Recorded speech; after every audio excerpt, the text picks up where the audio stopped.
Olá, estamos aqui hoje no canal Haja Luz e a nossa oração é que haja luz na sua mente, na sua casa, na sua família, em nome de Jesus, amém? Hoje nós vamos falar aqui sobre dízimo e oferta, né? Você acha que a criança tem que dizimar? Tem que ofertar? O que você acha? Nos últimos vídeos nós falamos sobre se a criança deve orar, pode, deve orar, né? Se a criança pode, deve jejuar.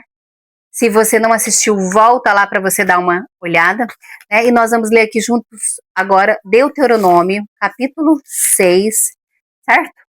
Eu quero trazer para vocês. Esse contexto aqui, Moisés está ensinando para o povo de Israel os 10 mandamentos. E aí, na sequência, ele diz: estas palavras que hoje te ordeno, capítulo 6, versículo 6.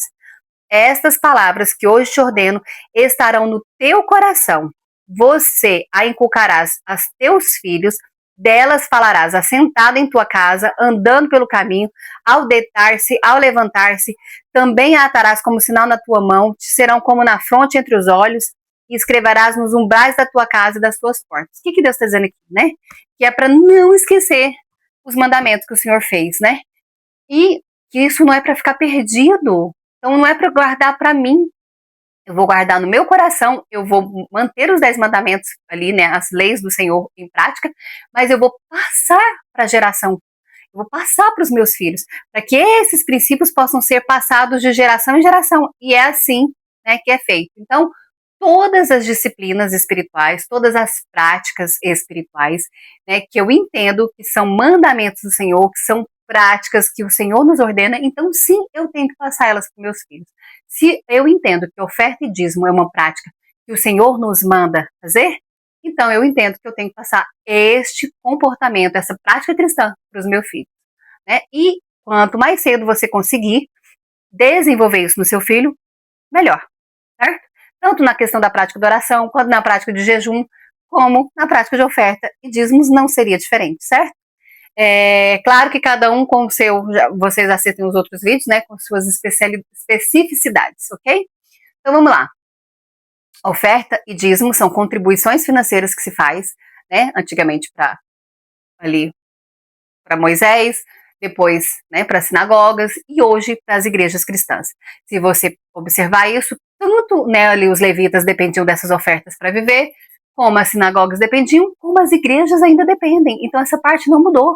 As igrejas hoje sobrevivem de dízimos e ofertas, ok? Então isso é a prática das nossas ofertas e dos nossos dízimos. Mas o que significa ela para nós, né, essa oferta e esse dízimo? Na verdade, eu entendo que ofertar e dizimar é uma prática que você faz de desprendimento do seu coração da questão financeira. Eu entendo, queridos, que nós estamos aqui como mordomos do Senhor, nós cuidamos das coisas, nada disso aqui é nosso. Você acha que a minha casa é minha, que o meu carro é meu, que o emprego que Deus me deu é meu? A hora que Ele quiser, Ele tira, então eu só cuido, os filhos que Ele me deu, eu estou cuidando, o dinheiro que Ele me dá, eu estou cuidando, é dele. Então, se é dele, é como você me emprestar, me dá, cara, guarda aí R$ 1.000 meu.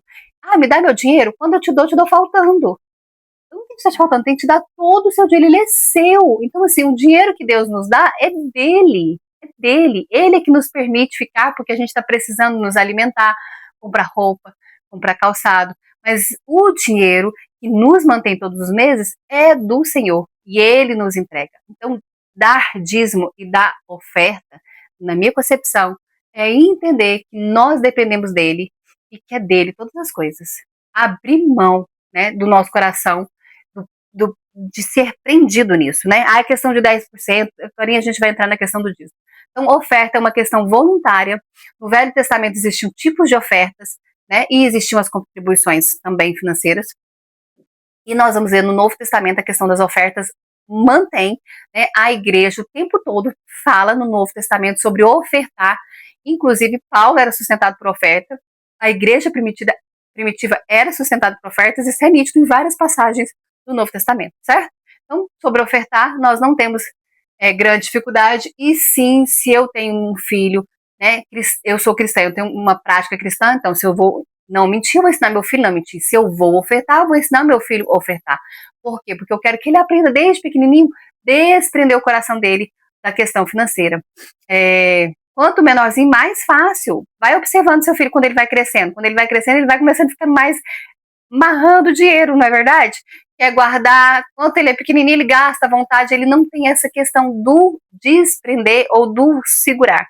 Né? Mas à medida que ele vai crescendo, ele vai tendo. Então, se ele já cresce com o princípio que parte daquilo ali não é dele, é de Deus, nem tem que discutir, é do Senhor, tá bom. Você não vai ter dificuldade quando ele crescer e futuramente, certo? O dízimo, ele é uma lei ali no Velho Testamento, né, que o Senhor coloca, que Moisés coloca, e depois a gente vê, né, ao longo do tempo ali, o povo de Israel praticando a questão do dízimo, certo? Então, não tem dúvida, é uma lei no Velho Testamento. Porém, no Novo Testamento, nós temos ali a contribuição voluntária, generosa, permanente. Na verdade, as pessoas davam tudo que elas tinham. Elas vendiam as propriedades e davam tanto que Safira e Ananias vão tentar trapacear nisso daí, não é verdade? Mas independente disso, eu entendo, e eu vou colocar para vocês uma parte aqui de uma fala do pastor Augusto Nicodemos que eu amei e concordo completamente com ela. Alguém vai dizer assim, mas não tem nenhuma declaração específica no Novo Testamento dizendo para os cristãos darem o dízimo. Você tem que lembrar por que é que o Novo Testamento foi escrito. O Novo Testamento ele foi escrito para tratar de assuntos ou de situações que estavam causando transtorno e problemas. Por exemplo, a única carta do Novo Testamento que fala de línguas é a primeira carta aos Coríntios, porque era a única igreja em que isso estava causando problema. Então, quando tinha um problema, o apóstolo escrevia uma carta. Se não tem nada falando sobre o dízimo, é porque não era um problema. Não tinha razão para que se escrevesse a respeito daquele assunto, porque era uma prática costumeira. O normal era que o judeu, convertido agora ao cristianismo, ele utilizasse esse sistema para contribuição e sustento da obra missionária. E nenhuma passagem do Novo Testamento diz que o dízimo foi abolido como forma de contribuição. Ou seja, era natural que permanecesse, considerando a natureza judaica da igreja primitiva. Está muito bem explicado, né? Eu entendo desta forma que os judeus primitivos os cristãos primitivos eram judeus, então eles já tinham a prática de dizimar, então por isso não era necessário ficar repetindo uma coisa que já era desde criança, desde pequeno, foram disciplinados a fazer, certo? Então sim, as práticas de dizimar e de ofertar são necessárias serem ensinadas para a criança, certo? Nós temos ali no Novo Testamento a questão da viuvinha, né? Ofertar não é quantidade, ensina isso para o seu filho, né? Porque o que acontece? A criança, eu lembro de eu ser criança e dizimar, e tinha vergonha de dizimar, porque eu ganhava uma mesada, então vamos supor, era R$30, eu dava R$3 de dízimo, eu tinha vergonha, mas queridos, é 10% do que você ganha, né? E esse número ele não é no Novo Testamento oficial, né? 10%. Você tem que dar no mínimo, na minha opinião, no mínimo 10% para Deus, pode dar mais. Né? Você pode dar 30, pode dar 50. Dizem que aquele proprietário da Colgate dava, né, para Deus muito mais. Então, eu acho que o dízimo e oferta tem que ser prática cristã para desprendimento do coração da questão financeira. Queridos, quando você ensina o seu filho a ofertar e dizimar, você está dizendo para ele que nada é mais importante do que o desprendimento dele para o Senhor, né? Que algo que é tão importante, que é o dinheiro, que é o financeiro, que a gente depende para comer, para vestir roupa, né? Se isso que é tão importante a gente dá para Deus, o resto é nada, né? Então eu entendo que além de você praticar isso ser importante, você ensinar o seu filho a praticar, você está mostrando para ele que ele precisa realmente abrir o coração dele e que a prioridade é o Senhor acima de qualquer coisa, acima de dinheiro, acima de qualquer coisa. Essa é a mensagem do dízimo e da oferta, né? Que você precisa devolver para o Senhor aquilo que Ele tem te abençoado e que você precisa desprender e entender que você depende dEle. É dEle, né? Eu te dou, eu confio no Senhor e eu te agradeço por tudo que o Senhor tem feito na minha vida financeiramente. Amém? É isso. Um abraço, até o próximo vídeo.